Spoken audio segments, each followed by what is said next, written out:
నేను బయలుదేరుతాను. అయ్యో ఏంటి? ఇంటి దాకా వచ్చారు, లోపలికి రండి. తను నా వైఫ్, డాటర్. స్తోత్రం అండి. మీరు కూర్చోండి. Thank you uncle. ఆయన మా సన్ ఇన్ లా, నమస్కారం. ఈవిడ మా మదర్ ఇన్ లా. సరే అంకల్, మీ ఇంట్లో అందరూ లా చదువుకున్నారు, మీరు మాత్రం ఆడిటర్ గా పనిచేస్తున్నారు. ఏ మీకు లా కాలేజీలో సీట్ ఇవ్వలేదా?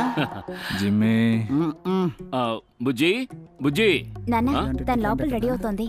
బాబు కాఫీ ఇమ్మంటారా? లేదమ్మా, కాఫీ అలవాట్లేదు. నాకు అలవాట్లేదండి. ఈ హార్లిక్స్, బోర్న్విటా, వీవా ఇవన్నీ ఉన్నాయా? అన్నీ ఉన్నాయి. నీకేం కావాలి బాబు? అన్నీ ఒక్కో స్పూన్ పొడేసి 1 లీటర్ పాలల్లో కలిపి ఈ చిన్న కప్పులో తీసుకొస్తారా? ఏంటంటే అది జగ్గురా. నా దృష్టిలో హ్యాండిల్ ఉంటాయి కప్పే, మీరు మాట్లాడకండి. ఏ లవ్ లెటర్ ఇవ్వడానికి చెప్పా పిచ్చా నీకు? కాదే, అది వేరే అతను అనుకుంటా. మేము బయలుదేరుతాం. ఉంటానండి. వస్తామంటే వస్తాం అంకల్. బయలుదేరుతాం. ముసల్దా టంగ్ స్లిప్ అయింది. అయ్యో ఆ బాబు ఫోను. ఏ జపవాణి, ఆ బాబు ఫోన్ మర్చిపోయారే. ఎందుకు ఏ టెన్షన్ జపమే